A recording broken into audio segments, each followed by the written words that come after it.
Queridos hermanos, queridas hermanas, ¿cómo están? Dios les bendiga. Muy bienvenidos y bienvenidas sean a su clase de introducción al Antiguo Testamento. Bueno, platicábamos un poco antes de iniciar la grabación que la unidad temática anterior a veces nos trae más conflictos, pero como dije, están allí, están en la palabra, no nos podemos hacer los oxisos como que no vemos que están y de alguna manera hay que explicarlas.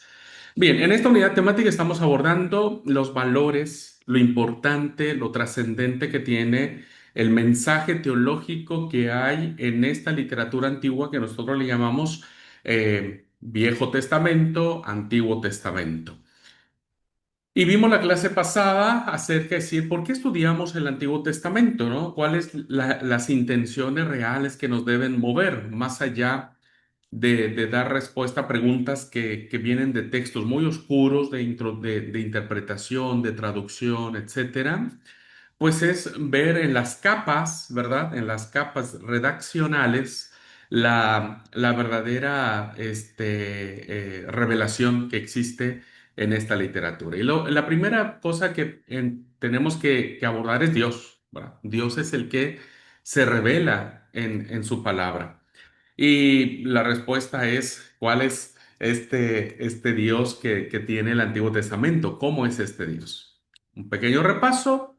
El Antiguo Testamento nos dice quién es Dios a través de una autodefinición y vemos que lejos de ser ese Dios vengativo, que causa miedo, pavor, estupor, etcétera, es un Dios que siempre ha amado y siempre amará. Ama y perdona de una manera tan incondicional, tan superior a nuestro entendimiento, que creo que en la medida en que nosotros vamos descubriendo a Dios, tenemos que ir reaprendiendo a amar y a perdonar como Dios lo hace. ¿Va? Creo que tendríamos que ir reaprendiendo un poco nuestros parámetros. Ahora, como dije también en la clase anterior y que es lo que vamos a ver ahora, pues amar a los suyos, amar a tu papá, a tu mamá, a tus hermanos, a tus hijos, aun cuando estos son, decimos aquí en Argentina, cabeza dura, ¿verdad? Pues a veces parece ser que no es tan difícil. Tiene su propia impronta, pero no es tan difícil. ¿Qué pasa con amar a aquellas personas que te han hecho daño, que lastiman, que no son por los que uno quisiera que fueran, que no son ni de nuestra familia, ¿no es cierto? Y que evidentemente pues nos interpela, ¿no? El hecho de tener que amar a alguien, no a un extraño, ¿verdad? Porque a lo mejor uno puede decir, bueno, ahora pasa por la calle cualquier extraño y capaz si tengo la capacidad de amarlo, ¿verdad? Capaz si tengo la capacidad de amarlo. Pero ¿qué tal si ese extraño que pasa es alguien que me ha lastimado, que me ha herido, que ha hablado de mí, que me ha traicionado, que me ha jugado sucio, ¿no? O que ha lastimado a alguien muy cercano a mí y ¿qué pasa con eso? Pues no nos es muy fácil amarlos, ¿no? Bien, ahora vamos a ver en esta metáfora cómo Dios ama a la otra parte, ¿no? De qué manera el Antiguo Testamento nos muestra un Dios, insisto, no destructor, no es hombre destructor, ¿verdad? Sino es alguien que va a amar y ahora tiene que ver con los paganos. Los autores bíblicos tuvieron que entender esto y lo tuvieron que comprender y no les fue fácil. Para muchos de ellos, no solo entenderlo, sino escribirlo, ¿no es cierto? ¿Por qué? Porque recuerden ustedes que el judaísmo, un grupo muy fuerte del judaísmo, creía que la salvación de Yahvé solo sería para ellos y nadie más. Absolutamente nadie. No concebían en su cabeza que otro pueblo pagano, llámense los edomitas, los amorreos, los filisteos, los babilonios, todos esos pueblos que han hecho grande mal a Israel, pues obvio que no se iban a salvar. ¿Por qué? Porque Dios no puede salvar a un pueblo que ha lastimado, ha herido a su propio pueblo. Entonces, los autores tuvieron que dar este salto para cerrar el mensaje universalista del amor y del perdón de Dios para todos. Todos los pueblos, incluso los más enemigos de Israel, recibirían la misericordia divina, el perdón de Dios. No fue fácil aceptarlo, porque uno diría, ¿por qué vas a bendecir a aquellos que nos han lastimado? El ejemplo más claro, lo mencionó un poco la clase anterior, tiene que ver con la historia en esta librito chiquitito que tenemos de los 12 profetas menores llamado Jonás, ¿verdad? Jonás no solamente es la historia jocosa de un hombre que es tragado por un gran pez y que nosotros en la escuelita de niños siempre dibujamos una ballena. Bueno, no fue una ballena, no sabemos qué haya sido, solamente dijo que fue tragado por un pez muy grande. Bien, hay capas teológicas que confrontan esta mentalidad tan grande que pasa de ser un cuentito colorido para hacerse una realidad muy fuerte. El protagonista, como todos sabemos, es una historia muy conocida, un hombre llamado Jonás, el protagonista de la historia, recibe una indicación y todos sabemos que la indicación era tener que ir a Nínive para decir lo malo que es la ciudad, lo malo, los perversos, terrible que son los habitantes ninivitas. Bien, el tema de esta historia, hermanos, no tiene que ver con Jonás. La historia no tiene que ver con Jonás. Por eso digo, no se trata de Jonás y el gran pez que se lo tragó. La historia tiene que ver con esta ciudad llamada Nínive. Esta es la clave para entender todo. ¿Por qué? Y deben siempre preguntarse con el texto bíblico y en las preguntas uno puede encontrar respuestas. ¿Por qué no otro pueblo? ¿Verdad? ¿Por qué no Babilonia, Elefantina? ¿Por qué no la capital de los edomitas? ¿Por qué Nínive, la capital de los asirios? ¿Verdad? Asirios, pueblo, potencia mundial, que fue los que destruyeron, arrasaron con el reino del norte. ¿Por qué Nínive? ¿No es cierto? Entonces, cuando nosotros entendemos la capital o la ciudad que se elige como centro de la historia de este mensaje, bueno, dijimos que Nínive como capital del imperio asirio en la época de su mayor esplendor había quedado en la conciencia de Israel como símbolo del imperialismo. O sea, y Nínive para Israel, hermanos, tanto para el reino del norte como para el reino del sur, quedó como lo peor, ¿verdad? Quedó como un recuerdo dolorosísimo y que despertaba mucha bronca, mucho odio, mucho rencor, ¿no? Porque habían sido, como dije, una nación totalmente devastadora para el pueblo de Dios. Entonces, Nínive, hermanos, en esta historia, no solo representa al mundo pagano en cuanto era, sino que representaba a todo el mundo opresor, a todas aquellas naciones, gobiernos, emperadores, gobernantes, líderes mundiales que de alguna u otra manera han com- eh, este, oprimido, destruido al pueblo. Miren, es como si nosotros viviéramos en plena Segunda Guerra Mundial, ¿no es cierto? Y Primera, Segunda Guerra Mundial, y Dios nos dijera a nosotros, vas a tener que ir a predicar a Alemania, ¿no? A Múnich, por ejemplo, Berlín, la capital del nazismo, y tenés que decirles todos sus pecados y lo que están haciendo con miles de, no solo de judíos, sino de un montón de personas, ¿no? Y los están matando. Uno diría, pero para, Señor, esa gente no merece tu perdón, esa gente merece morir, ¿no? ¿Quién no pensaría, déjeme decirlo en un muy buen sentido cristiano, que de cristiano no va a tener nada mi comentario, pero quién no querría que a Hitler le pasara un tren por encima, ¿no? Antes de recibir la misericordia divina de Dios? Bueno, eso sucedía en la historia que estamos contando. Es un pueblo, hermanos,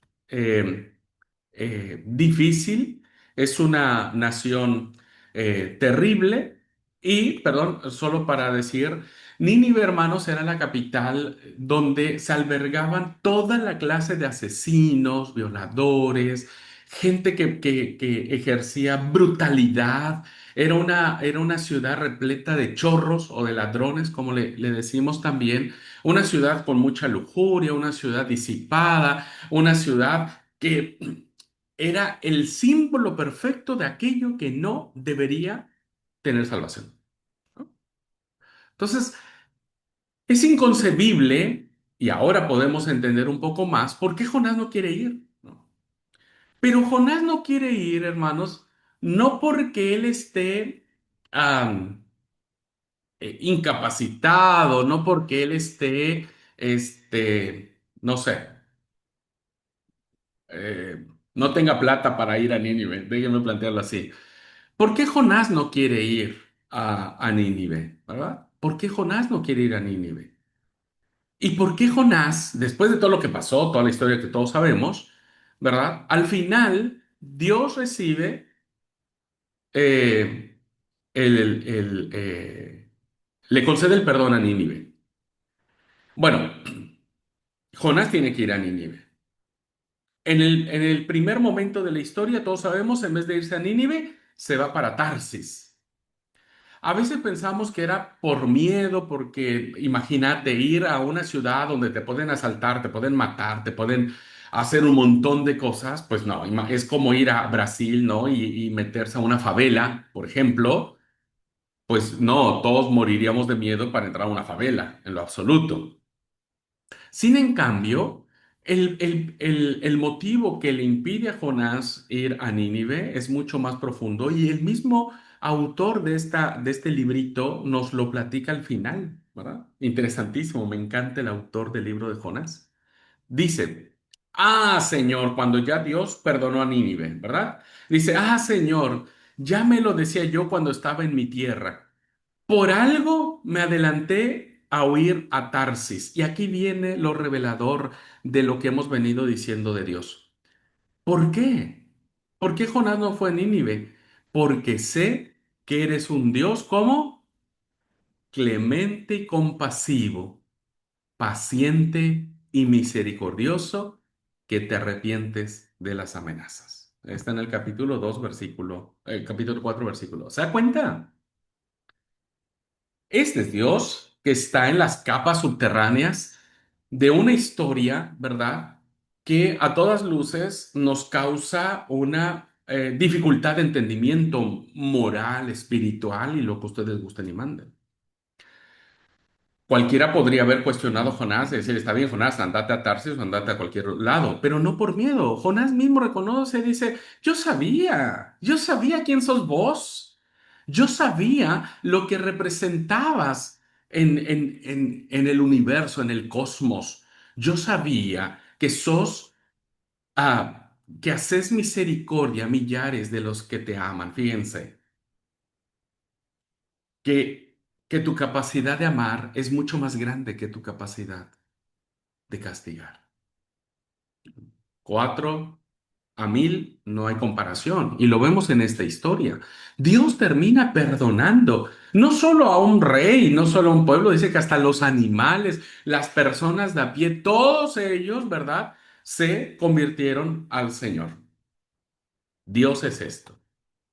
Así que Jonás sabe de antemano que Nínive no será destruida. Por eso dice, ¿para qué voy si finalmente Nínive, Dios que es paciente, compasivo, fiel, misericordioso, la autodefinición por excelencia que tenemos de Dios, no la va a destruir?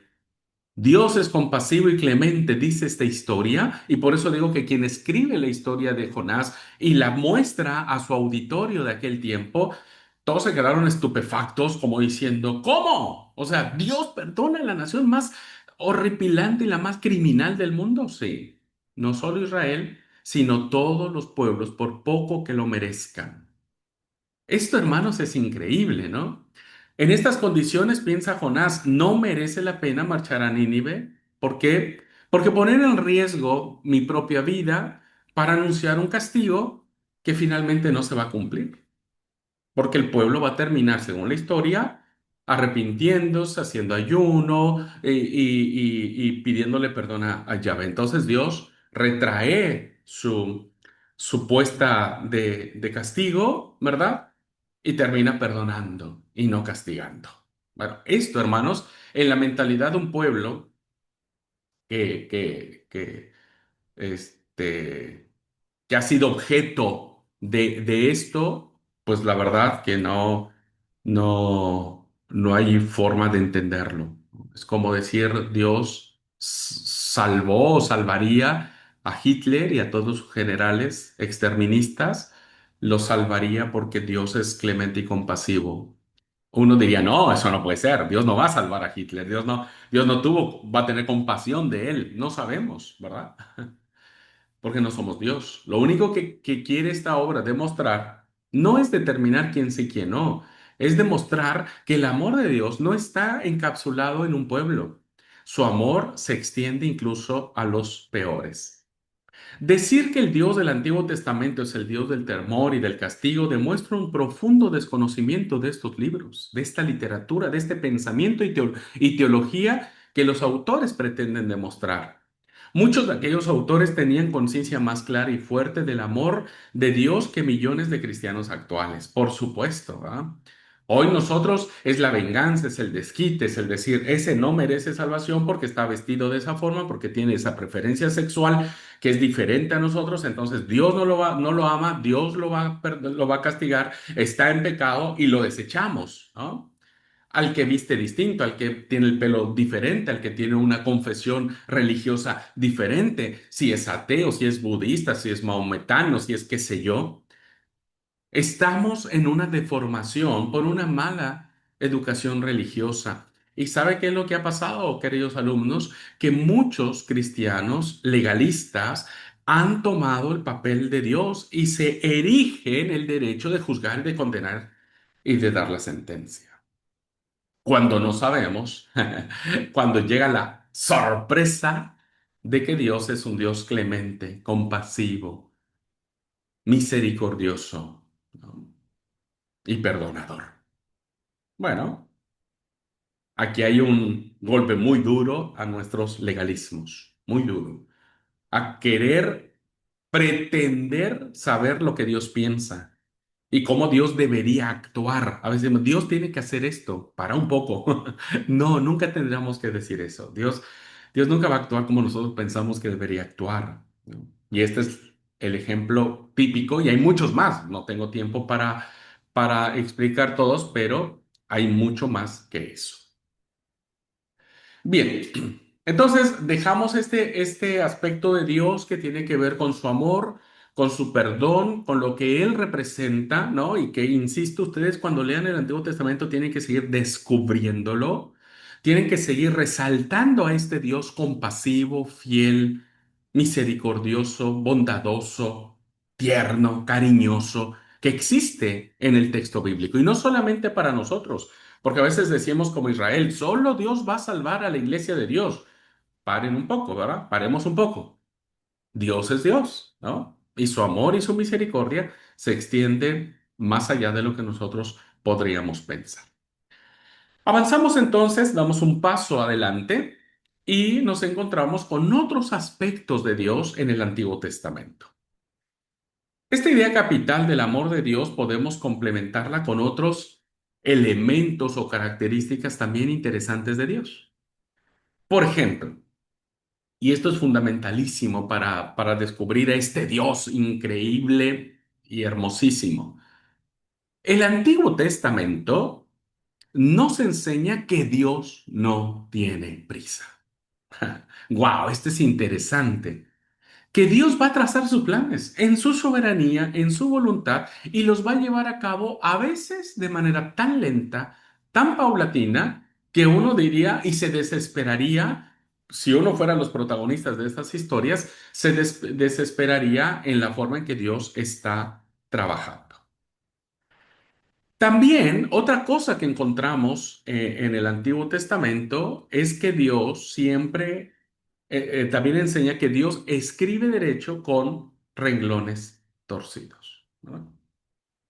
Que esto también es algo sumamente sorprendente. Dios no busca renglones derechos. Y no solamente escribe sobre renglones derechos. Dios siempre lo va a hacer aun cuando el renglón está torcido, está sin forma, está sin razón, está sin sentido. El profeta Isaías lo dijo, mis caminos no son vuestros caminos. Entonces, son dos cosas interesantísimos. La primera es que Dios siempre va a ir, ¿no? Y Dios no tiene prisa, uno diría 4 siglos, que Israel estuvo preso o esclavo, perdón, en Egipto. Dios sabía su tiempo y conoce, y todas esas generaciones que murieron en este lapso pertenecen a la soberanía de Dios, ¿no? Pertenecen a la soberanía de Dios. Y Dios siempre, aun cuando los personajes de la Biblia fueron, como hemos dicho, mentirosos, asesinos, violadores, etcétera, etcétera, etcétera, pues Dios siempre tuvo un propósito y un plan para ellos. Ahora, voy a detenerme en un rasgo de Dios que se mira en la lectura del Antiguo Testamento y que a veces pasamos por alto. Lo primero que quiero resaltar, aparte de lo que vimos ahora, se refiere a que Dios acepta a las personas más distintas y las convierte en portadoras de su mensaje. A veces nosotros hemos creído que Dios utiliza personas perfectas. Por eso cuando somos llamados a liderazgo, uno dice, no, pero es que yo no soy perfecto, yo no estoy preparado, yo no sé qué decir, no me sé expresar, me da miedo hablar en público y una y mil cosas. Nosotros acostumbramos a ser intolerantes en muchas cosas, ¿verdad? Y decimos, sí, no, este no sirve, este sí, este, no, este le falta un montón, este, ¿no? Y hacemos así como esta discriminación. Y cuando aceptamos otros puntos de vista, nos limitamos a eso, a aceptar. Pero a nadie se le ocurre elegir como representantes de las propias ideas a las personas que pueden ser más distintas a nuestras convicciones, tanto religiosas, políticas, sociales, humanas. Por lo regular, como instinto natural, nosotros siempre seguimos a las personas que piensan como nosotros, que sienten como nosotros, que tiene los mismos ideales que nosotros y por eso buscamos asociaciones civiles, iglesias, credos que estén acorde a nuestro pensamiento. Fuera de eso, nuestros círculos no permiten tener a personas con otras ideas, con otros pensamientos, con otras formas de ser, de representar, etcétera, ¿no? Entonces, mucho menos en cuestiones políticas, ¿no? En cuestiones políticas mucho, mucho peor. Pero algo interesante que nosotros debemos entender es que Dios no se parece a nosotros, ¿no? Su palabra la transmiten personas ingenuas, pero también escépticas, como el que escribe el libro del Eclesiastés o el Coelet. Ya vamos a llegar un día a entender esta literatura del Coelet o el libro del Eclesiastés, ¿no? Pero también elige a personas bondadosas, ¿no? que, que escriben proverbios muy lindos, que escriben salmos maravillosos, pero que también son agresivas, que escriben diciendo, ojalá los hijos de los babilonios estuvieran en nuestras manos para estrellarlos contra la roca y que se les despedacen todo el cerebro y las entrañas y demás. Es decir, personas prudentes como serpientes y sencillas como palomas. Por ejemplo, como dije, hablemos un poco del Eclesiastés. Pocos pastores o líderes de nuestra administración aceptarían como parte de la plantilla, ¿no? Incluso directores de seminario, a hipercríticos de la vida, de la esencia del vivir, ¿no? Como lo es el autor del Eclesiastés. Eclesiastés es un libro, hermanos, que se escribe desde la duda, desde el escepticismo, desde esa frase que es vanidad de vanidades, todo es vanidad. Ya les voy a explicar qué significa esa frase. Entonces es un hombre escéptico el autor del Eclesiastés, que no cree nada ni nadie y resume sus convicciones en dos sencillos principios. Todo el libro de Eclesiastés ya lo vamos a leer, es hermoso, es uno de los más fascinantes y que me encantan. Tiene dos principios, vanidad de vanidades, todo es vanidad, es decir, no sirve nada, nada. La vida es nada, ¿no? Y el otro que se repite de manera constante es, el hombre solo debe comer, beber y disfrutar el esfuerzo, el resultado de su trabajo. Esto se repite como un motivo central en todo el libro. El Coelet nos va a presentar muchas situaciones de la vida, el Eclesiastés, y en todas el autor dirá, el predicador, como se autonombra, dirá, esto no sirve para nada, ¿no? Estoy hastiado porque esto no me sirve. Entonces, como todo es tan efímero, ¿verdad? Como todo me parece ser que no tiene tanto valor como uno pensaría que debería de tener por lo que estoy viendo, dijo el predicador, pues entonces comamos y bebamos, ¿verdad? Vamos a comer, vamos a beber, vamos a disfrutar el fruto del trabajo. Entonces, el coler es decir, céntrate no en el futuro, sino en el momento, porque la vida es efímera. Está en la palabra de Dios, el libro del Eclesiastés, hay que leerlo con ojos interesantísimos, ¿no? Así que una doctrina de esto, por eso el Eclesiastés tardó mucho tiempo en entrar en el canon bíblico, porque quienes empezaron a estudiar el Eclesiastés se dieron cuenta de eso y dijeron, no, pará, no podemos poner en la Biblia uno que diga que todo es una basura, perdóneme, es como estoy haciendo una paráfrasis del término vanidad, ¿no? Vanidad es Hebel, es vapor, es nada, eh, algunos biblistas traducen la palabra como es, todo es una basura, ¿viste? Cuando vos te enfrentás a la cosa y ves tanta injusticia, tanta maldad, esto es una basura, ¿verdad? La vida es sin sentido. Bueno, difícilmente habría obtenido aprobación para enseñar su doctrina. Sin en cambio, lo tenemos ahí, con sus pocas páginas y formando parte de la palabra de Dios. Pero es maravillosísimo, ¿eh? No espoleo el final del Eclesiastés, no digo el final del Eclesiastés, o cómo cierra, cuál es la teología del Eclesiastés en relación con Dios, porque voy a espolear el libro. Esperen con paciencia hasta que lleguemos a libros poéticos y sapienciales, pero es maravilloso, sin en cambio, tiene esta hipercrítica. Y Dios permitió, ¿verdad? Dijimos nosotros que la palabra de Dios, estos 39 libros del Antiguo Testamento son guiados por Dios, así que Dios permitió y está allí. Este punto de vista no es aislado, o sea, no es el único, porque poco después de que vuelven del destierro los judaítas, vamos a encontrar como posturas distintas entre los profetas para el templo, porque recuerden que en el destierro, cuando invade Babilonia Jerusalén, se destruye el templo. Entonces hay que volver a levantar el templo, hay que reconstruirlo. Pero aún entre ellos, hermanos, entre los mismos profetas, hay posturas diferentes. Mientras el profeta Ageo lo considera indispensable para recibir la bendición de Dios, Ageo, Zacarías, Malaquías serán los profetas que estarán a favor, incluso el mismo Ezequiel, el profeta Ezequiel, estará a favor de decir, hay que levantar el templo, che, hay que reconstruirlo. Incluso el profeta Ageo, profeta Sofonías, son profetas que dicen, a ver, ustedes están haciendo sus casas hermosísimas, las están volviendo a reconstruir y les están poniendo lujosísimas con todos los chiches, ¿no? Y mi casa, miren cómo está. Tiene pintura de tercera calidad, tiene piso de ahí el que se puede.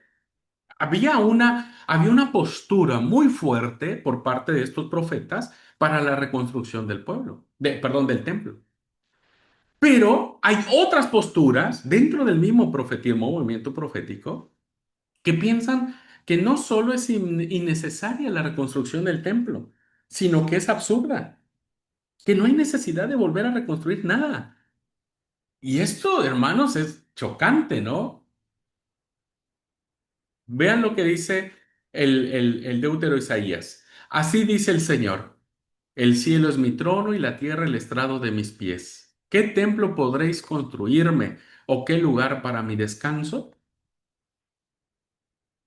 No voy a hacer mucho de esto, hermano, porque este pasaje es muy, muy importante, pero este pasaje que acabo de leer lo va a traer Esteban en su largo discurso en el libro de Hechos de los Apóstoles para decirle al pueblo judío que el templo no sirve, que el templo ya no tiene validez. Y por eso lo mataron al pobre Esteban. Pero utiliza este texto de Isaías. Entonces, fíjense cómo, aún en las diferencias de opinión, Dios permite que eso pase, ¿verdad? Lo mismo sucede, y Dios, creo en mis palabras, que Dios utiliza el respeto. Dios respeta la postura y el entendimiento que tienen los profetas para eso, ¿verdad? Respeto que debemos tener también nosotros en nuestras congregaciones. Hay hermanos, líderes que dicen, esto debe ser así y así, y no hay forma de sacarlos de allí. Está bien, es tu forma de pensar, pero si no convences a la otra parte, respetala, ¿verdad? Que eso fue lo que pasó acá. Está bien, los profetas no estuvieron de acuerdo. Y entonces un lado del profetismo impulsó al pueblo para construir y otra parte dijo, miren, quieren construir, construyen. De última, para nosotros no es necesario. Por eso vuelvo a repetir, cuando Esteban pronuncia el largo discurso que aparece en el libro de Hechos, va a utilizar este mismo texto del profeta, del deutero Isaías, para decirle a los judíos el templo no sirve más. ¿Mm? ¿Ok? Bueno. Los ejemplos entonces, hermanos y hermanas, pueden multiplicarse y las consecuencias pueden ser desconcertantes de muchas formas. O Dios es alguien a quien todo le da lo mismo, es decir, hagan lo que quieran, o nosotros somos demasiados intransigentes y hemos convertido la verdad intelectual en falso criterio absoluto. Y me parece que es lo segundo, ¿verdad? Nosotros hemos absolutizado las cosas. Baste ver que hay un montón un mismo pasaje de la Escritura puede ser interpretado de distintas maneras y se pueden generar distintas formas de pensamiento. Nosotros hemos convertido esta verdad que decimos es nuestra verdad y esta nadie me la cambia y así nací con esta verdad y así voy a morir con esta verdad. Bueno, pues no es cosa de Dios, ¿no? Dios siempre permite esta libertad de expresiones para decirnos algo fundamental. Dios es muy respetuoso de la libertad que nos ha dado. Y se muestra en el texto bíblico. Así que leyendo el Antiguo Testamento se tiene la impresión de que a Dios le importa poco la mayoría de las cosas que piensan los hombres. ¿Pudiese uno tener esa impresión? Pero si sus palabras quedaron consignadas en la Biblia, si se mantuvieron dentro del texto sagrado, no es porque hayan tenido mayor o menor dosis de verdad. Porque ¿quién tenía la verdad? ¿El profeta Ageo o el profeta Isaías? ¿Quién tenía la verdad? Pero no se trata de eso, ¿verdad?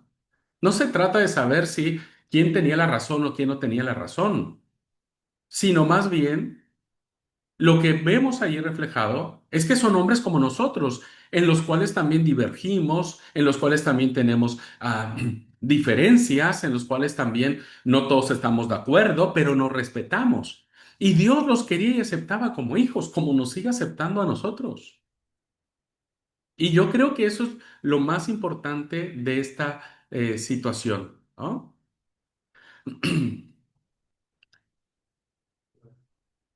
Esta conclusión, que algunos consideran herética, es la que se impone estudiando dichos libros del Antiguo Testamento.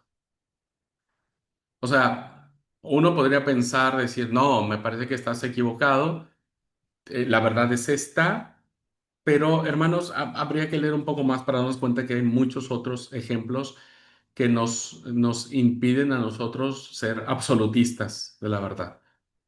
Hay que tener siempre la mente abierta, el corazón latiendo, el respeto irrestricto, este, y discernimiento espiritual, vida espiritual, guianza del espíritu, para ir entendiendo y comprendiendo las distintas interpretaciones o formas de acercamiento que tenemos a la escritura. Pero Dios nos ama así. Dios nos ama así. De eso se trata. No es de quién tuvo la razón, sino que Dios permitió que esto estuviera en su palabra para darnos a entender que aun cuando podamos pensar erradamente, pues Dios sigue mostrando su amor y su bondad para con todos, como dijo Pablo, que aun siendo pecadores, Cristo murió por nosotros. Bien, siguiendo entonces otros aspectos que tenemos, no solamente Dios utiliza personas de todo tipo, ¿verdad? Y respeta sus posturas, sus visiones, como respeta las nuestras. Tenemos el ejemplo de unos hombres. Lo segundo que podríamos añadir a este otros aspectos que tenemos en el Antiguo Testamento, indicaría que en él este nos enseña a vivir la fe con el ejemplo de personas concretas. Esto es interesante. Ver historias de otros reflejadas en nuestras historias nos permiten saber qué camino tomar para ejercitar la fe. Esto es normal lo que vamos a leer ahora. Todos nosotros, de alguna manera, buscamos modelos con que identificarnos. Por eso hoy el movimiento de los influencers ha crecido exponencialmente porque ahora hay influencers de todo tipo y entonces con quien te sentís identificado, ya sea por lo que piensa, ya sea las locuras que hace, ya sea, no sé, qué influencers hay. La verdad que yo no sigo ninguno, pero esto nos hace entender que siempre buscamos modelos, ¿verdad? A cuál imitar, al cual identificarnos, etcétera. Pueden ser artistas de cine, campeones olímpicos, héroes militares, empresarios, políticos. La Iglesia Católica, eso lo sabemos muy bien, fomentó durante muchos siglos la lectura de la vida de los santos, que hasta la fecha sigue beatificando y santificando a personas. Estas biografías quedaron desprestigiadas en gran parte, o estas vidas que fueron, no dudo que hayan sido personas ejemplares y bondadosas y lo que ustedes gusten y manden, pero pues que les daban un carácter que nadie tiene, ¿verdad? Entonces, a veces los presentaban tan perfectos, tan angelicales, tan insoportables, que los ponían en los nichos y los siguen poniendo en los nichos. Entonces uno dice, ¿sabe qué? Yo no llegaría a ser santo porque mi vida de santa no tiene nada, ¿no? Pero de alguna manera, hermanos, nosotros buscamos estos modelos de fe. Por otra parte, ahora pensando en el ambiente evangélico, muchos de nosotros no nos sentimos santos, ¿verdad? Eh, por este concepto que tenemos, el santo es el perfecto, ¿verdad? Que hizo todas las cosas bien, que parece que nunca pensó mal, nunca. Entonces, no nos sentimos santos, nos conformamos con ser bondadosos, ser buena onda, ser amables, ayudar a las personas, levantándonos cuando nos caemos, etcétera. Entonces, si nosotros solamente nos limitamos a eso, eh, pues la lectura del Antiguo Testamento, la lectura del Antiguo Testamento puede resultar un gran descubrimiento. ¿Por qué? Porque esta literatura está repleta de historias de hombres y de mujeres de carne y hueso, como nosotros, con virtudes, con fallos, con momentos de ilusión, con momentos de desánimo. O sea, se parecen un montón a nosotros, ¿verdad? Un montón. No quiero decir lo mismo porque las culturas son diferentes, los tiempos son diferentes, pero las motivaciones de vida no han cambiado, ¿eh? No han cambiado. Seguimos teniendo miedo, seguimos enojándonos con Dios como Job, seguimos teniendo sentimientos eróticos y sexuales como el libro del Cantar de los Cantares. Seguimos huyendo de Dios como Jonás porque sabía que Dios iba a perdonar a Nínive.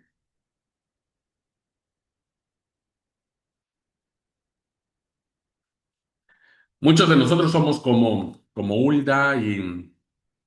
Ah, como Hulda, sí. La otra no era de de Ruth, ¿no? Que terminó yéndose a sus dioses y volviéndose a sus tradiciones. En fin, hay historias para aventar para arriba, de todo tipo, de toda naturaleza, que nos podemos identificar, saber cómo aprendieron esas personas sus propias lecciones de vida y cómo pudieron anclar principios de fe y que evidentemente nosotros podemos parecernos a ellos. Quien en momentos de gran dificultad o crisis profunda sea incapaz de adoptar una actitud cristiana ante el sufrimiento, pues puede actuar como Job, ¿no? ¿Cuántos de nosotros no hemos pasado cosas muy terribles y terminamos siendo Job, que se revela, lucha, interroga y muchas veces blasfema en busca de esa respuesta que no llega? Y mire, quienes hemos pasado por momentos re complicados, la fe se quebranta tanto, ¿verdad? Que empiezas a gritar y que empiezas a culpar y que empiezas a increpar a Dios de una manera increíble. Por ejemplo, el que nota que su fe se pierde cada vez más de contenido y se limita a dos o tres ideas, bueno, puede consolarse con la experiencia del autor del Eclesiastés. Hay personas que no le encontramos sentido a la vida, que no encontramos sentido y razón a las cosas. Bueno, el Coelet fue uno de ellos, o el predicador fue uno de ellos. Quien atraviesa una crisis de vocación, ¿no? De decir, sirvo o no sirvo, Dios me eligió o no me eligió, bueno, puedo aprender mucho del itinerario espiritual de Jeremías y sacar fuerza para seguir su camino. Uno de los grandes, grandes, grandes, grandes profetas del Antiguo Testamento, ¿verdad? Que sufrió mucho por su vocación profética. Entonces, hay un sinfín de personajes. Y todo esto, ¿verdad? Vamos a encontrarlo en el libro o la carta, perdón, a los Hebreos, en el Nuevo Testamento, en donde esta carta intenta presentar a los cristianos quienes pueden servirles de modelos para su fe y a quien elige, pues son a los personajes del Antiguo Testamento. Aunque ninguno de ellos conoció a Jesús, pero muchos de ellos fueron ejemplos de obediencia a Dios, de desprendimiento, valentía, constancia en el dolor. Y todos esos testimonios que encontramos en Hebreos capítulo 12 en adelante, ¿verdad? Todos esos ejemplos son válidos para nosotros, son algo nos interpelan a nosotros. Por eso no debemos considerar los hombres lejanos y extraños del Antiguo Testamento como si fueran historias viejas y obsoletas, sino como dice Hebreos 12:1, como una gran nube de testigos de la fe. Hombres y mujeres que lucharon y que se animaron a salir adelante y que el autor de este libro, de esta carta, perdón, los muestra como ejemplos. Se dice que Hebreos 12, eh, Hebreos 11, perdón, Hebreos 11, Hebreos 12:1 dice que puesto los ojos en Jesús, el autor y consumador de nuestra fe. El capítulo 11 es donde está todo estos personajes. Léanlo en su casa, es maravilloso el capítulo 11 de Hebreos, maravilloso. Y muchos autores han propuesto que ese capítulo debe llamarse el capítulo de el Salón de la Fama de los Héroes de la Fe, ¿verdad? El Salón de la Fama de los Héroes de la Fe, capítulo 11 de Hebreos. Pues es así entonces en esta segunda parte que hemos visto acerca de los valores que tenemos en el Antiguo Testamento. Hemos ido descubriendo las formas, las relaciones que se van construyendo, ¿verdad? En esta búsqueda de quién es Dios, en esta búsqueda insaciable de nuestra relación con Él, de nuestra posición ante Él y la posición de Dios ante nosotros. En fin, ha permitido darnos ¿cómo es? Pues una embarrada, ¿no? de, de curiosidad para seguir abordando el Antiguo Testamento bajo esta perspectiva del Dios que es clemente, compasivo, tierno, del Dios que ama y perdona incluso a los paganos, del Dios que utiliza personas tan distintas, tan diferentes, que respeta nuestras libertades, que es un Dios que más allá de condenarnos por nuestros defectos, pues termina poniéndonos como ejemplo de resiliencia, de fe, de fortaleza, como lo hicieron todos estos grandes personajes que hay en el Antiguo Testamento. Ahora, déjenme avanzar un poquitito y voy a meterme ahora en en otro valor interesante, y este valor me encanta, que tiene que ver con el aspecto sociopolítico, ¿verdad? Tiene que ver mucho con eso. El Antiguo Testamento, evidentemente, no solamente es todo lo que ya dije, sino también tiene otros elementos que son importantísimos de analizar a la luz de la revelación de Dios en su palabra, que es esta dimensión sociopolítica. Es decir, lo que pasa en la sociedad, ¿verdad? No está ajeno a Dios, bajo ninguna circunstancia. Lo que pasa en la política tampoco está ajeno a Dios, es decir, Dios no odia la política, como algunos de nosotros podríamos odiarla. No, Dios no la odia, porque en el texto bíblico hay mucho más de eso que otra cosa. Bien, el Nuevo Testamento contiene un mensaje muy claro en este sentido sociopolítico. Y es un mensaje muy fuerte, muy poderoso, que me parece que hoy este mensaje del Antiguo Testamento debería retumbar en todas las naciones de hoy, ¿verdad? Principalmente de los más poderosos.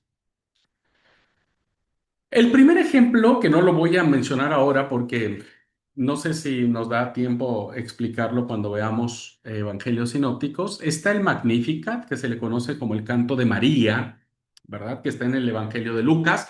No lo voy a explicar, hermanos, porque hay que entender primero la teología lucana, pero vean cómo en este canto maravilloso que María pronuncia, que el autor pone en labios de María, la madre de Jesús, ¿no? Cuando fue a visitar a Elizabeth, vean cómo el mensaje es político. Es un mensaje profundamente político porque la política afecta a la sociedad.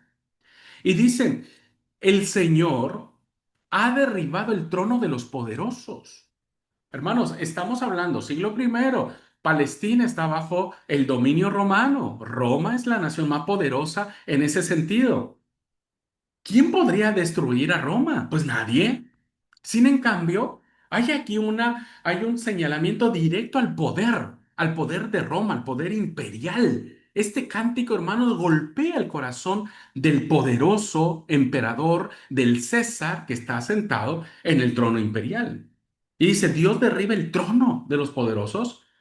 ¿Y sabe qué hace? Exalta a los humildes. Cuando hablamos de humildad, hermanos, estamos hablando no de personas eh, pues así, ¿no? ¿Cómo explicar a esas personas? Pues que no hablan mucho, que son muy humildes. No, no, no. No, cuando Lucas, por eso digo que hay que entender mucho la teología lucana, habla de la humildad, está hablando de los pobres. ¿Ah? Está hablando de los que no tienen nada. Está hablando de aquellos que sus casas son de cartón, son de plástico, que su piso no tiene baldosa, que es de tierra. Bueno, está haciendo una crítica social poderosísima. Le está diciendo al poder que ellos serán totalmente derribados y en su lugar pondrán a esa gente que no tiene para vestir, no tiene para calzar. Dice, a los pobres los sacia de bienes y a los ricos los despide vacíos. Las desigualdades sociales, hermanos, han provocado la riqueza y la pobreza, ¿no es cierto? Los ricos y los pobres, la famosa lucha de las clases sociales y de lo que nosotros llamamos las desigualdades de las clases sociales. Hoy hay más, la riqueza se comparte con pocas personas y la pobreza se experimenta en millones de personas. Entonces, cuando María pronuncia este cántico, es una crítica al sistema de clases, al sistema de la casta social, ¿verdad? Y entonces por eso dice, a los pobres les va a dar todo, les va a dar de comer, les va a dar casa, les va a dar autos, y a los ricos los va a despojar de toda su riqueza, de todas sus empresas, de todos sus autos, de todas sus fortunas, de todas sus joyas, los va a ver. Es una crítica al poder y es una crítica muy fuerte, el Cántico de María, a las desigualdades sociales. Otra vendrá a ser por parte de la condena de Jesús. Jesús va a condenar el poder, ese poder que lastima, ese poder que denigra la humanidad de las personas, ¿verdad? Igual que su crítica radical a los ricos egoístas, insensibles ante las necesidades ajenas. Jesús no va a estar en contra de los ricos, va a estar en contra de aquellos que tienen riqueza y que solo acumulan riqueza para sí y no, no saben que esas riquezas se les ha sido dada para bendecir a otros. El rico quiere solo para sí. El patrón de la empresa quiere que sus trabajadores produzcan, produzcan, produzcan para sí, para sí, para sí, ¿no? Pocos patrones, no voy a decir, pues al menos no conozco a ninguno, pero pocos patrones hacen que sus empleados crezcan a la par que ellos. Pocos lo hacen. Y cuando vemos, por ejemplo, la carta a Santiago, estoy hablando del Nuevo Testamento, la denuncia es tan fuerte que dice, aullad ahora ricos, ¿verdad? Aullad, les dice, ricos, y sientan el terror de que les va a ir terriblemente mal. Bien, hay una crítica en el Nuevo Testamento hacia estas posturas, ¿no? De corrupción, de acumulación de riqueza por malos manejos y esta cada vez más acumulación de riqueza por los poderosos, los empresarios, ¿no? El famoso capitalismo que se le conoce y que está oprimiendo y está lastimando al pobre, al que no tiene oportunidades, al que aún trabajando 3 turnos en 3 trabajos diferentes sigue sin alcanzarle porque el salario mínimo es poco, porque le cobran muchos impuestos el gobierno, porque tiene que gastar una fortuna en el alquiler, porque tiene que gastar una fortuna en el transporte público. Entonces hay una crítica poderosísima del texto sagrado, hermanos, y de Dios mismo a estos modelos de gobierno económicos, estos modelos económicos que los gobiernos imponen, porque ninguno de ellos ha respondido a igualar la dignidad de las personas. Por desgracia, pues estos textos no los hemos visto con este ojo crítico, con este ojo de protesta, ¿no? Los hemos espiritualizado. Las personas más conservadoras, políticas y socialmente, van a leer con gusto este hermoso canto del Magnífica. Y van a escuchar sin temblar, por ejemplo, una parábola que es incisiva, hermanos, hasta lo que usted no puede comprender, incisiva sobre la riqueza y la pobreza, en el caso de la parábola del rico y Lázaro. Así que, para superar esta postura tan errónea en la que están en juego el hambre y la sed, el trabajo y la esperanza de millones de hijos de Dios y hermanos nuestros, el Antiguo Testamento va a cumplir una función esencial de despertar en nosotros esa conciencia, queridos hermanos. Nosotros, la iglesia, tiene que despertar en esta conciencia de lo que eh, nos, nos ayuda, ¿verdad? Nos ayuda.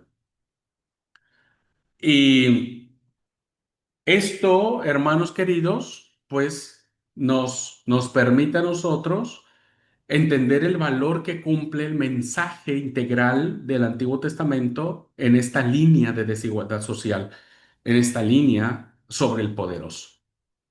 Hay un libro muy maravilloso que es el libro de Koshan, que se llama Rusia en Revolución, y cuenta un caso muy interesante, que lo vamos a leer ahora. La verdad que me gusta mucho este ejemplo. Durante la Segunda Duma, un campesino de Kiev llamado Sanjno elaboró un discurso a propósito del injusto reparto de la tierra. O sea, se reúnen todos, tienen que repartir la tierra, pero la repartición es injusta, como sucede en todo, hermanos. El hacendado, el acaudalado, el terrateniente, se hizo de sus bienes y de sus millones de hectáreas, pues precisamente por el reparto injusto de la tierra. Y vean el discurso que tiene Sack, ¿no? Y vean ustedes la crítica y la tristeza que da cuando uno mira esta situación. Un segundo, por favor.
Bueno, perdón, creo que me salí de la presentación.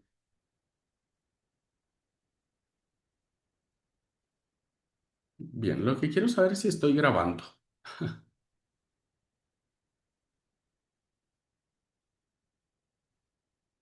Sí, se está grabando. Da. Bueno, ahora veamos el discurso que hace Sagno al respecto.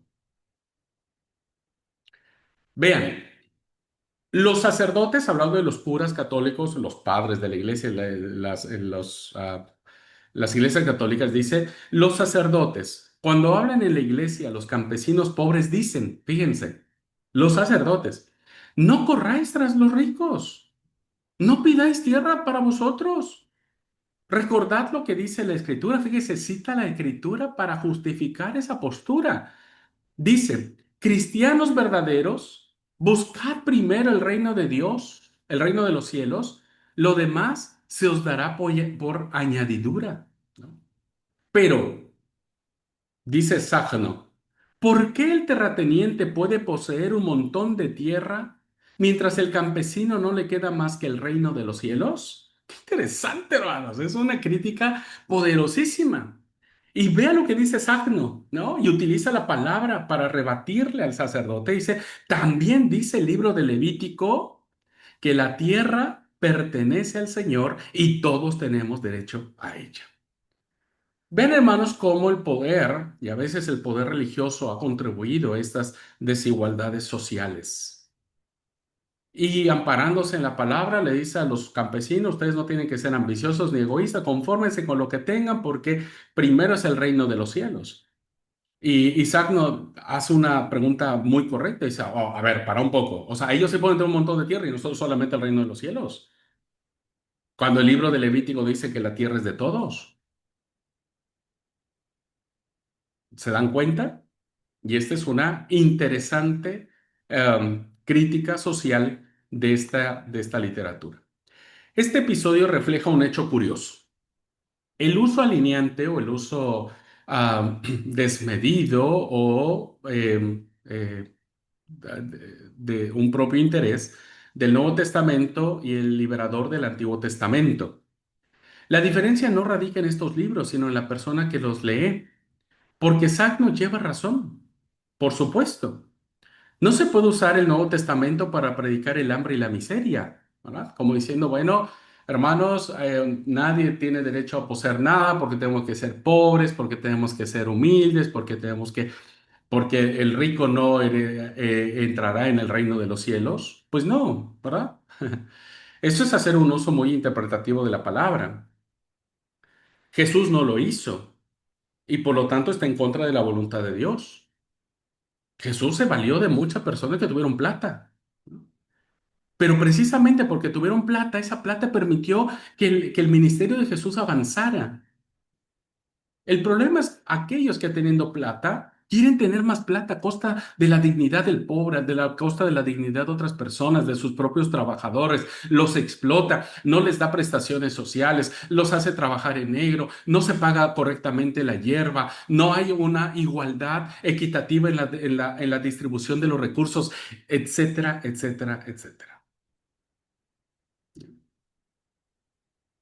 Bien, voy a compartir con ustedes, voy a dejar de compartir.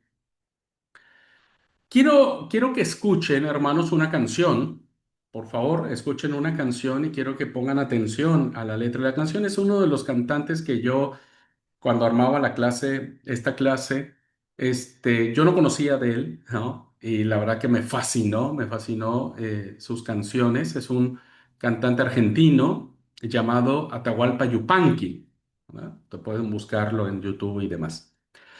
Bien, Atahualpa Yupanqui escribe una canción que me gustaría que ustedes después de escucharla me dieran brevemente su punto de vista. ¿Ok? A compartirla. Avísenme por favor si se escucha. Perdón, acá yo no había visto el mensaje de Dani. Dice el 5% tiene el 90% de las riquezas del mundo. Sí, por eso digo, hoy hay muy pocos ricos que tienen toda la riqueza del mundo y hay muchos pobres que son pobres, hermanos, realmente, ¿no? A veces uno se queja, pero bueno, no voy a entrar en esa apología. Bien, por favor, escuchen esta canción de Atahualpa Yupanqui que se llama Cartitas a Dios. Escuchen la letra, es un poema que narra tres actos, ¿ok? Identifíquenlos, vean y escuchen la letra y la platicamos después de que la escuchemos. Bueno, déjenme, voy a compartir. Aquí está. Y solamente les ruego que me digan si se escucha o no. A ver.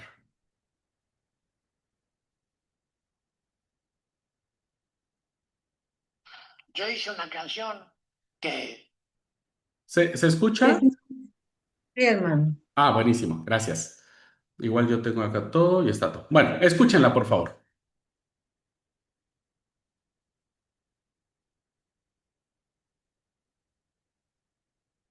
Yo hice una canción que me trajo muchas satisfacciones y muchos dolores de cabeza también, porque estuve 100 días preso en una cárcel por esta canción que se llama Preguntitas sobre Dios. Yo no quería faltar al respeto, a lo que la gente respeta y ama. Yo tengo también la obligación de respetar, de respetar. Yo no seré muy cruel, no seré muy creyente. Yo soy un poco como era mi padre. Cuando mi madre decía, mamá me decía, yo soy creyente, mi padre la miraba y decía, yo soy dudante. Bueno, yo también soy un poco dudante. Tengo algunas dudas. Por ejemplo, ¿qué les puedo contar a ustedes brevemente? Una pregunta y una respuesta. Puedo decirles por qué soy dudante. No es una falta de respeto. Y, por ejemplo, cuando dicen, una vez me preguntaron, ¿usted cree en Dios? Y digo, tengo mucho respeto por esa imagen, mucho respeto por mamá, mi madre, adorable, adorable vasca, adorable, 1000 veces adorable, 1 millón de veces. Pero yo tengo mucho respeto por la imagen de Dios, pero no sé, tengo también una duda que quisiera aclararla. Que una vez que termine mi duda, yo puedo entonces recién rendirme homenaje a Dios. Pero mientras tanto, permítanme que yo tenga silencio, un silencio. Dice, ¿cuál es su duda? La duda mía es muy sencilla. Yo no la puedo explicar, pero es muy sencilla. Usted me pregunta, no sé, es un señor sacerdote, amigo mío, me dice, ¿usted cree en Dios? Le digo, tengo un gran respeto. Dice, ¿cuál es su duda? Se la voy a decir. usted me pregunta si yo creo en Dios. Ahora, yo a mi vez me pregunto, ¿Dios creerá en mí?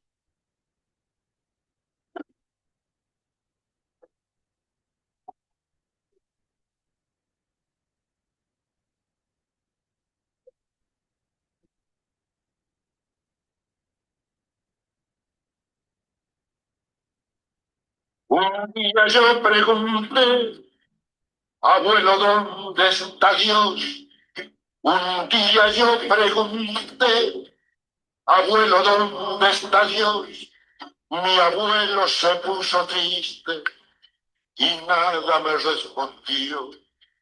Mi abuelo murió en los campos, sin rezo ni confesión, y lo enterraron los indios, flauta de caña y tambor, y lo enterraron los indios, flauta de caña y tambor.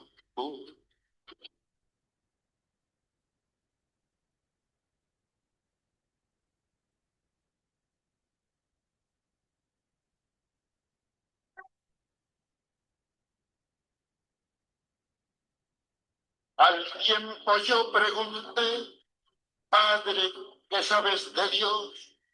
Al tiempo yo pregunté, Padre, ¿qué sabes de Dios? Mi padre se puso serio y nada me respondió.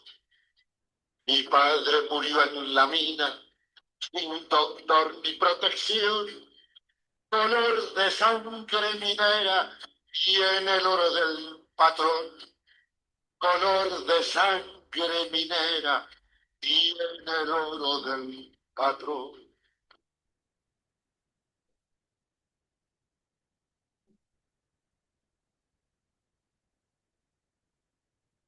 Mi hermano vive en los montes y no conoce una flor. Mi hermano vive en los montes y no conoce una flor. Sudor, malaria y serpientes, la vida del leñador. Y que nadie le pregunte si sabe dónde está Dios. Por su casa no ha pasado tan importante señor. Por su casa no ha pasado tan importante señor.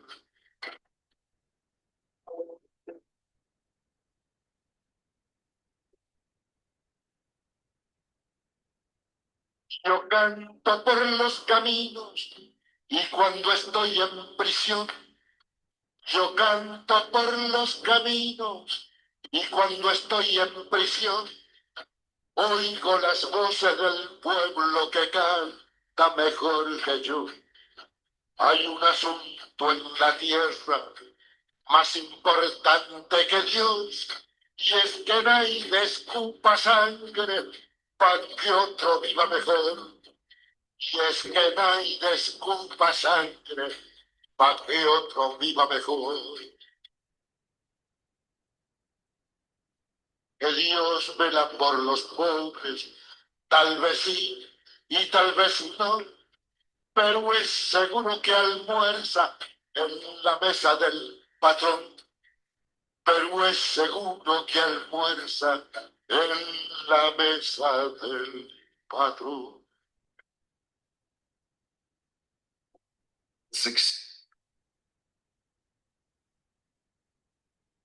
Bueno, eh, se escuchaba abajo. Bueno, una disculpa. Igual ustedes después búsquenlo en YouTube. Vale la pena analizar cada frase, pero los que pudieron o si se logró escuchar, ¿qué responden a lo expresado por Atahualpa Yupanqui?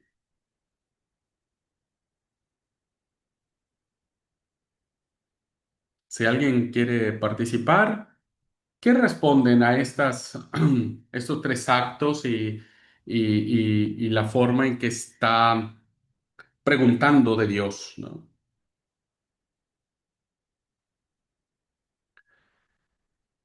Si no, insisto, les invito a que vuelvan a leerlo, pero Se dieron cuenta que empieza la copla diciendo, le pregunta a su abuelo, abuelo, ¿dónde está Dios? Y le dice, no sé. ¿Cómo termina muriendo el abuelo? Pues en la tierra, trabajando la tierra, arándola, y termina siendo sepultado por los indios sin mayor honor, sin mayor gloria, sin mayor reconocimiento, ¿no? Es como vivir la vida sin que Dios haya tenido un acto de compasión para él. Luego le pregunta a su padre, ¿dónde está Dios? Y dice, no lo sé, y termina muriendo en las minas, ¿no? Por eso dice, oro de sangre minera es la riqueza del patrón. Termina siendo un hombre muerto en la más anónima clandestinidad sin que nadie sepa de él. Termina siendo un objeto más de lo que se saca en la mina. Y luego le termina preguntando a su hermano, ¿no? Que él solamente conoce hierba, serpiente, palo, que vive en la miseria más grande y le dice, ¿qué sabes de Dios? Y dice, mira, no sé, pero por esta casa no ha pasado tan importante, Señor. Es como decir, Dios nos ha olvidado, Dios nos ha abandonado, ¿no?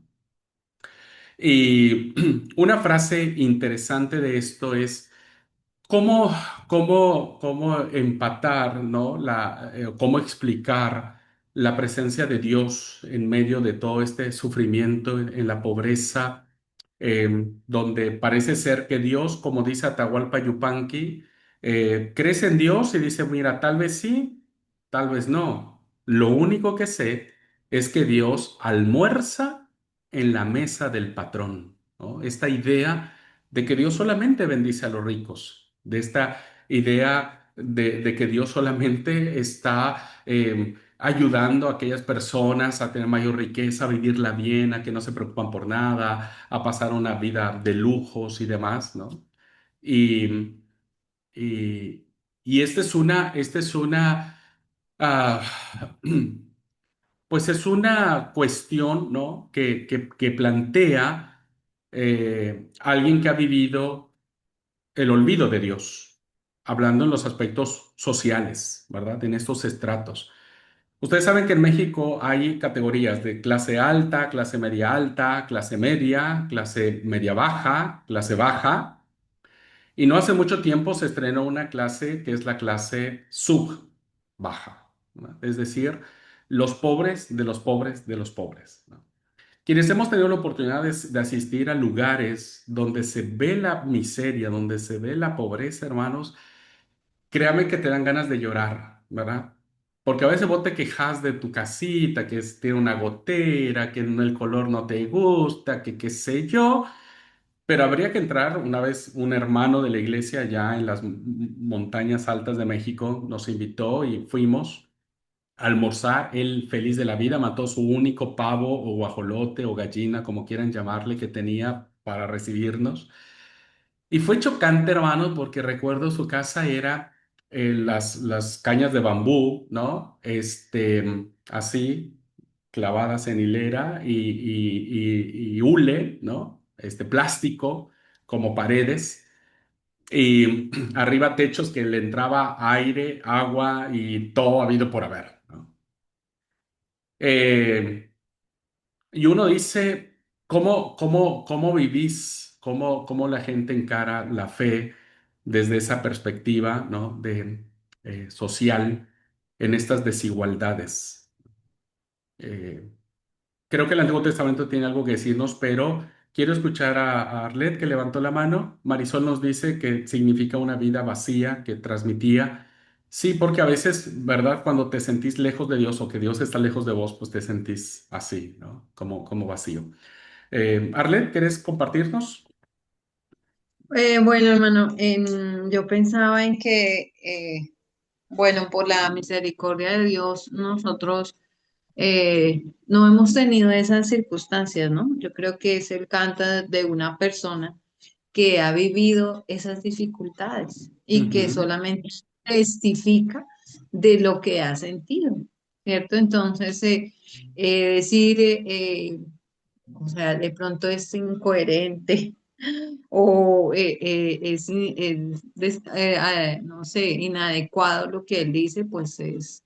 equivocado porque pues gracias a Dios yo no he vivido esa situación. Momentos difíciles sí los hemos Ujú, tenido, ujú, pero una circunstancia como la pueda vivir una persona en este alto grado de no sé, de pobreza, de situación de no sé, económica, política, bueno, todo es complicado, ¿no? Yo hace algunos años ya en Bogotá visitaba a unas familias en un barrio que se llama Aguas Claras, ¿sí? Esas familias vivían arriba de la iglesia en Bogotá, en las montañas.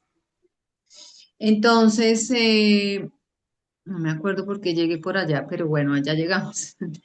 Y nosotros visitábamos a un niño, pues, era por los niños, creo que fuimos hasta allá, y visitábamos a un niño, y el niño nos llevó a su casa, y su casa, así como usted contaba del testimonio del ujú, hermano de México, eran latas.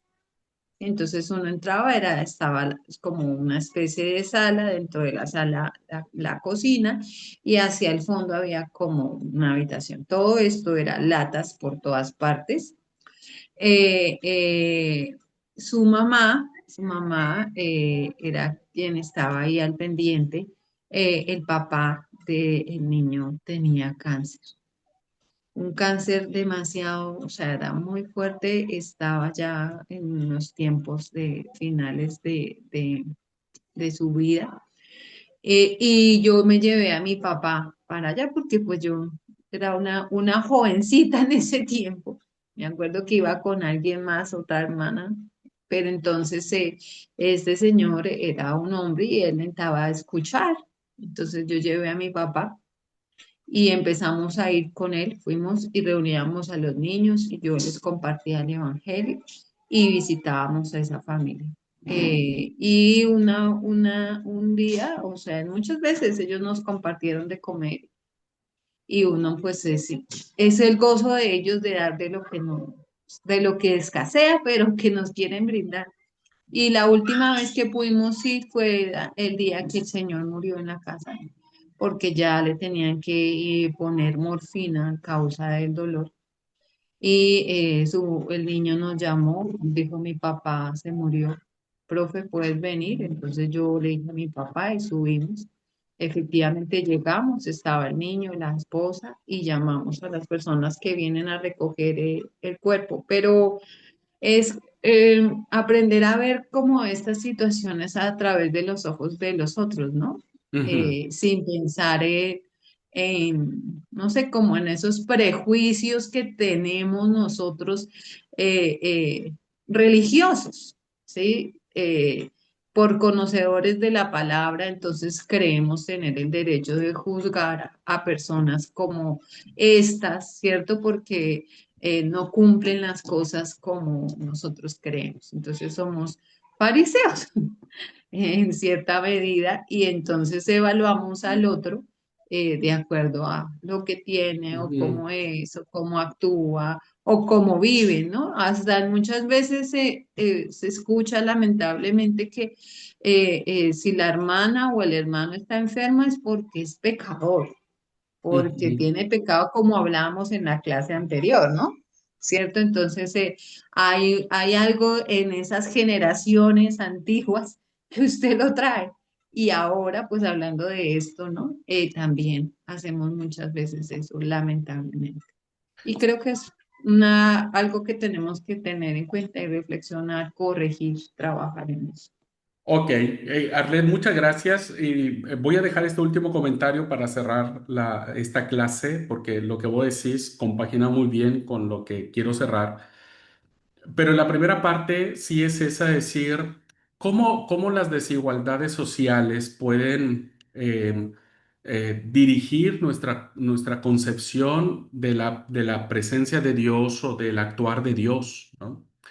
Eh, es mucho, a ver, déjenme plantearlo de esta manera, tal vez concuerden conmigo o tal vez si no, pero es más fácil que uno entre en un conflicto de fe cuando tenés a un familiar súper enfermo, pero te dicen, mira, lo único que es que puedes llevarlo al hospital italiano que está en Buenos Aires, pero que la estadía cada día te sale, no sé, 300,000, 400,000 pesos, más tenés que pagar al mejor especialista que puede salvar a tu hijo, que puede venir de Alemania, pero cobra millones de dólares.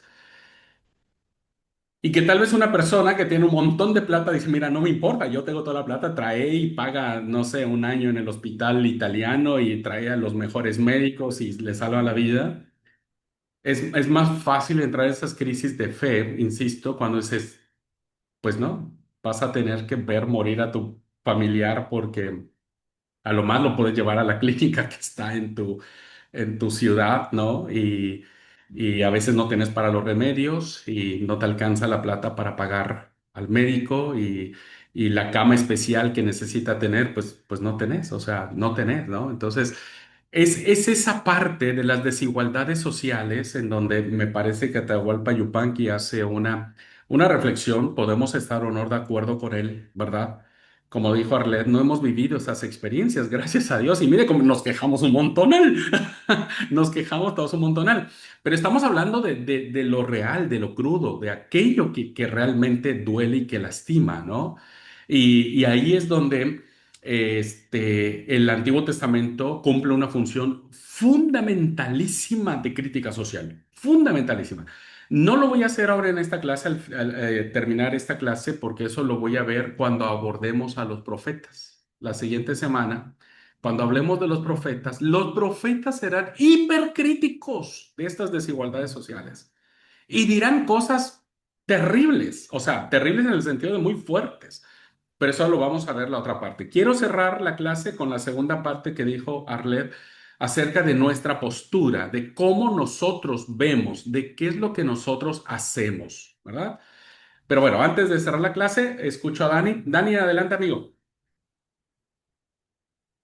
Pues no sé si me extienda mucho, hermano, pero yo creo que en medio de todo, sí, eso como me dice el hermano, yo creo que en medio de todas las dificultades Dios tiene misericordia. Lo digo porque, bueno, hablo de 20 años, no sé cuántos atrás, yo trabajaba en la calle y conocí pues una chica también que trabajaba ahí en la calle y me contaba su historia de vida, hermano. Ahí es como usted dice,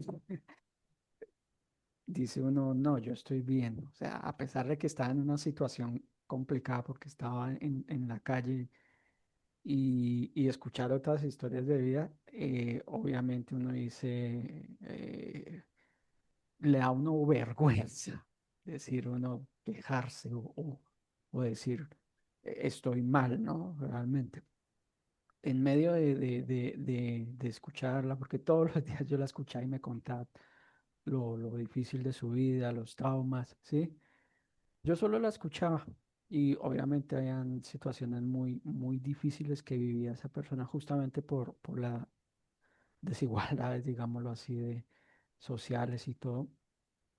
Pero bueno, pasaba unos años, me la volví a encontrar y bueno, la reconocí y ella me reconoció, pues porque estábamos como en otras ya circunstancias y ella me contó que se había casado y que había conocido el cristianismo, ¿sí? Y que ahora era diferente su vida, ¿sí?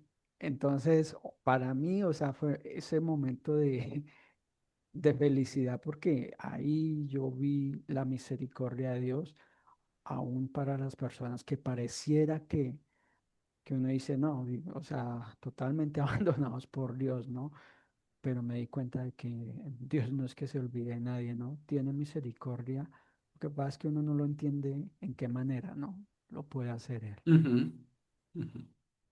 Sí, Dani, sí. Aquí es algo interesante lo que planteas y lo rescato mucho en el sentido de qué es lo que Dios piensa y hace con nosotros. Creo que eso no, los cristianos nunca lo pondríamos a discusión ni en duda. Dios siempre camina del lado del pobre, del huérfano, de la viuda, siempre.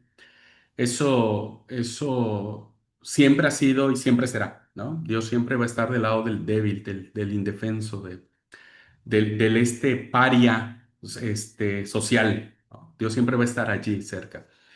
Insisto, no estoy condenando la riqueza, ¿eh? Ojalá se entienda perfectamente bien esto, ¿ok?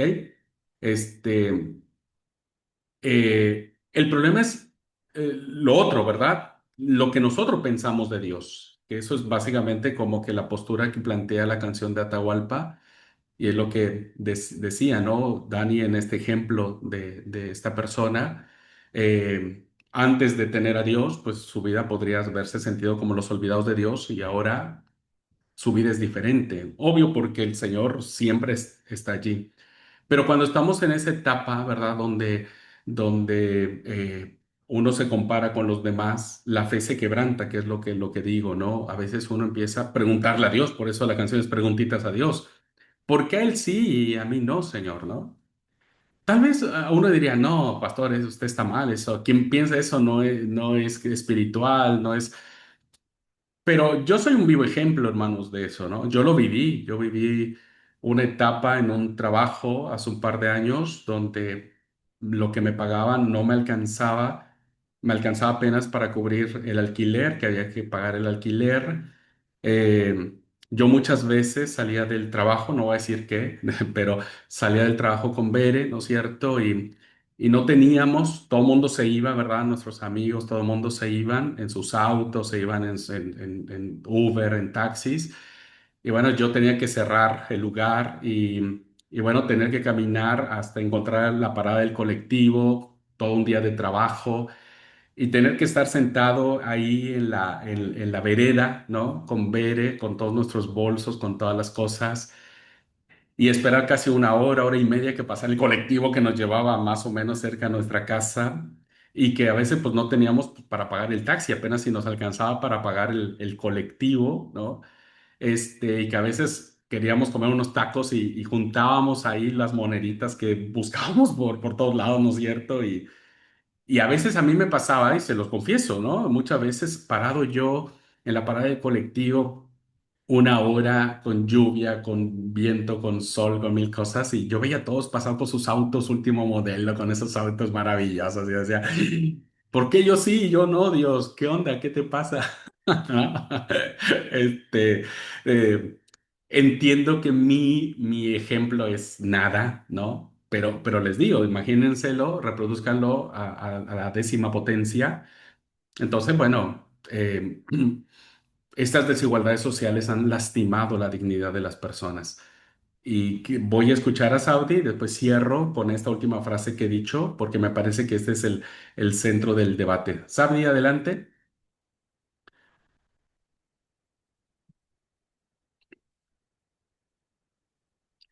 Sabdi, querida, no te escuchamos, Sabdi. Vos sabés que aunque tenés abierto el micrófono, al menos yo no te escucho. No, sigo sin escucharte. Leo tus pensamientos, pero no tus palabras. No, No. no, no, sigue sin escucharse. Hola, hola. Vos nos escuchas a nosotros, sí, porque por supuesto que sí, pero nosotros no te escuchamos a vos. Ya tocó muda. ¿No, Sabdi? A ver, ahí, No, no ¿no? se me escucha nada. Ah, ahí ya, ya, ya, ya, ya. Bueno, que siento que de pronto lo que intentaba expresar el autor de la canción es ese, sí, fue lo primero que se me ocurrió, como ese vacío natural de Dios, ¿no? Que todos los humanos tenemos, que es nuestro diseño, estamos diseñados para tener una necesidad de Dios. Y él se sentía en lo que expresaba en la canción, que era como ese enfrentar las situaciones de la vida, que en su caso son situaciones realmente difíciles, que no podemos compararlas con, por lo menos yo no las puedo comparar con mi vida porque yo, gracias a Dios, he estado muy bien. Desde chiquita Dios siempre nos ha bendecido mucho y digamos que no se puede comparar, como decía Daniela, a veces uno se queja y le da como vergüenza de escuchar situaciones realmente difíciles y no quejarse. Él de pronto enfrentaba esas situaciones, pero desde la ausencia de no conocer a Dios, porque yo conozco personas que han pasado por situaciones difíciles y cosas en la economía muy complicadas, pero que conocen a Dios y tienen una fe en Dios y su sentimiento no es de abandono. Obviamente es de mucha incertidumbre porque nos pasan estas situaciones o uno tampoco puede entender esas cosas, por ejemplo, hablando económicamente, porque hay personas que sufren tanto necesidad, pero conociendo a Dios y con el abrigo de Dios, creo yo que esas situaciones las personas las enfrentan de una manera distinta. Y lo que el autor estaba como expresando era que no conoce a Dios. Su abuelo no sabe quién es Dios, ha escuchado y su hermano también y su papá también, pero no hay una cercanía ni una conexión ni una relación con Dios. Entonces, lo que siente es ese abandono total de qué pasa y que ese tal Dios, porque está tan lejos, que es lo que de pronto uno puede sentir cuando lee a veces el Antiguo Testamento, ¿no? De que al pueblo le va mal, re mal, re mal, y Dios está allá, Dios alto y que se acerca para decir castigo y los voy a destruir. Entonces, siento yo que es ese no conocer a Dios. Y que en algún punto todos hemos pasado por eso. Por ejemplo, yo estoy conociendo a Dios. A pesar de que llevo toda mi vida en la iglesia, estoy conociendo a Dios.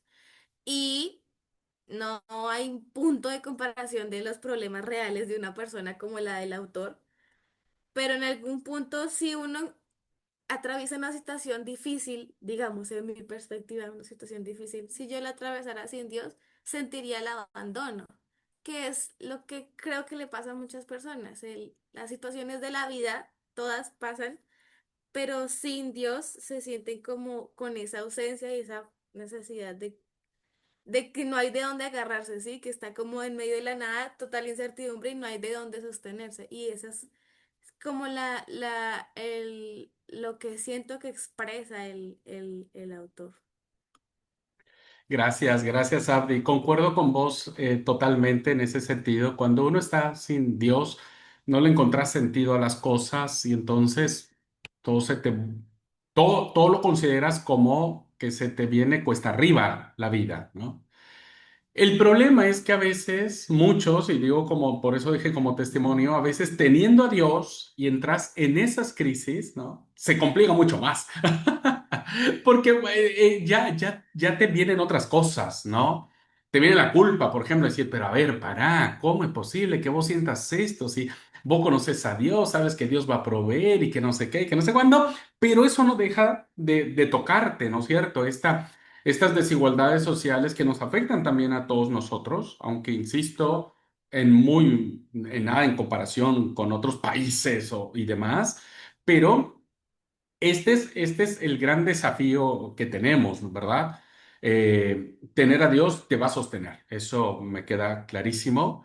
Y aun cuando teniendo a Dios uno tiene este tipo de crisis, uno tiene este tipo de situaciones de decir, híjole, si yo tuviera plata, tendría mejor medicamento, tendría mejor atención médica, etcétera. Pero bueno, me queda confiar en Dios. Me parece que lo que ustedes han expresado, tanto los que estamos ahora en clase y los que estén viendo la clase grabada, tendrán sus propias opiniones y bueno, nos encantaría escuchar sus opiniones, pero eh, ¿saben cuál es el tema acá, hermanos? El tema no es Dios, ¿verdad? Como dijimos, el tema no es Dios, si lo tenés, no lo tenés, porque bueno, el que lo tiene, Dios lo sostiene, no es si Dios va a actuar a favor o no. Dije el último comentario de Arlet que tiene que ver con nosotros. Tal vez ustedes ahorita ya no, yo me aprendí la canción, ya la he escuchado millones de veces.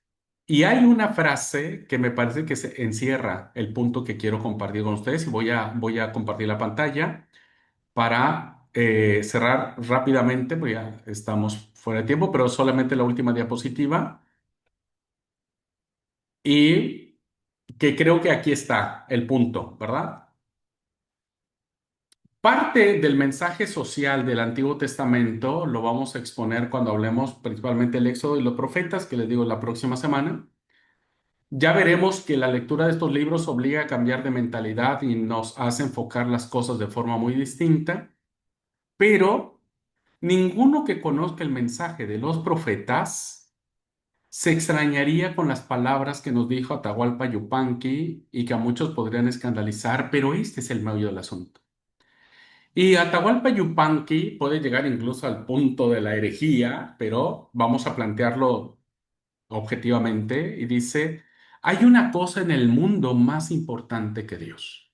Hablando de estas desigualdades sociales, hablando de estas realidades sociopolíticas que encontramos, evidentemente nosotros jamás diríamos que hay algo más importante que Dios, obvio que no. Pero entrando en este contexto del que viene trayendo Atahualpa Yupanqui, del abuelo, del padre, del hermano, y que Dios se sienta solo a la mesa del patrón, el punto principal es que no hay en el mundo un hombre que escupa sangre para que otro viva mejor. Ese es el punto. El punto no son las desigualdades sociales, ¿verdad? El punto es que nos hemos tan materializado nosotros, ¿verdad? Nos hemos tan revestidos de egoísmos, y hablo de todos, ¿verdad? ¿Por qué? Porque solo pensamos en nosotros. Todos trabajamos para que nosotros vivamos mejor y trabajamos mucho para tener plata y buscar un buen trabajo, para que la esposa esté bien, los hijos vayan a un buen colegio, tengamos un buen auto, no tengamos deudas, que tengamos la billetera llena, tranquilos, que si hay que darse un lujito, pues nos damos un lujito, si nos da un gustito, nos damos un gustito. Y entonces siempre pensamos, el hombre ha pensado en sí mismo, ¿verdad?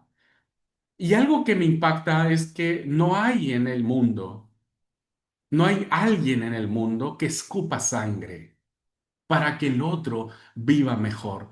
No hay alguien, ¿verdad? En el mundo que diga, mira, yo he trabajado tanto y yo te doy ahora esto, te doy ahora aquello, te doy ahora lo otro, ¿no? Para que vos mejores, para que vos prosperes, para que vos tengas lo tuyo propio. Nadie piensa en el otro. A veces ni los cristianos pensamos en el otro. Pensamos en vestir bien nosotros, en comer bien nosotros, en que todo esté bien nosotros, ¿verdad? Pero ¿cuántos de nosotros, por ejemplo, en nuestros presupuestos de partida tenemos un presupuesto especial para compartir con alguien, para darle a alguien, para luchar, ayudarle si tú en el emprendimiento, mira, tener esta platita para que inviertas en tu negocio y te vaya bien? No solamente decir, estoy llorando por tu negocio, ¿verdad? Que eso está buenísimo, pero nadie tiene esa. Muchos me dicen, pues, a mí si me piden, yo les doy. No, no se trata de que si te piden, eso vamos a ver en los profetas. Los profetas hacen una hipercrítica al respecto, ¿verdad? Porque no se trata de que alguien venga y te diga, me das. Uno tiene que tener los ojos abiertos. Uno tiene que decir, Señor, si me bendijiste. Y no se trata de que tengamos millones de dólares, ni de millones de pesos, ni nada por el estilo para decir, ahora sí soy rico, soy millonario, ahora sí le puedo dar a las personas. No, nadie es tan pobre, hermanos, como para que no tenga algo que compartir con otra persona, ¿verdad? Y no solamente una oración, Jesús mismo hizo esta hipercrítica. Vos no le podés decir a tu vecino que viene a la medianoche a pedirte un pan diciendo, mira, voy a orar por vos, che, quédate re tranquilo, mañana Dios te va a proveer.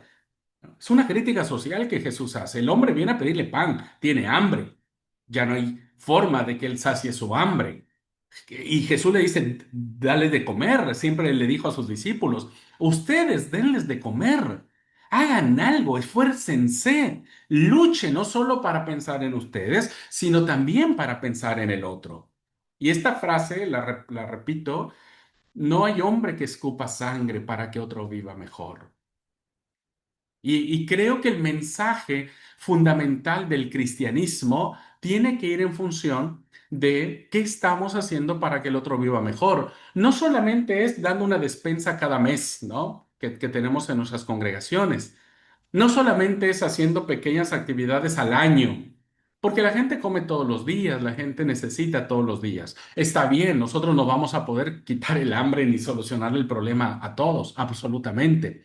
Pero lo que Dios puede bendecir en nuestro corazón cuando dice, mira, esta platita, 1,000 pesos, 2,000 pesos, 5,000 pesos, no sé, 100,000 pesos colombianos, no sé si ya ni me acuerdo si es mucho o poco, pero esto vamos a darle a tal persona, que Dios nos guíe en el corazón y cuando veamos una necesidad, decirle, bueno, mira, tené y ayudar a que otro pueda sentirse mejor, ¿no? No solamente hacerlo como un deber cumplido, no solamente como decir, ay, hicimos la actividad en la iglesia y saquemos fotos y pues, subamos al Facebook y fuimos al hospital y vimos tal cosa. No, no es una actividad eclesial, es un estilo de vida, ¿verdad?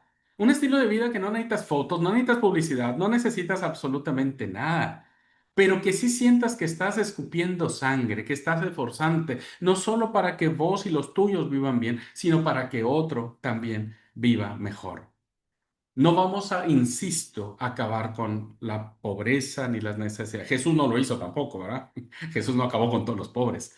Pero lo que él hizo siempre fue recorrer las aldeas. Él iba, caminaba, se esforzaba. Él podía quedarse en su casa tranquilamente, en la hamaca paraguaya, tomando mate, un tinto. Pero él iba, caminaba. No había taxi, no había tren, no había aviones. El Señor invertía su tiempo, su esfuerzo, se sentaba largas horas, imagínense, todo un día dice el texto, curando, sanando. ¿Saben lo cansador que es eso? Terriblemente. Bueno, el Señor se dio, ¿verdad?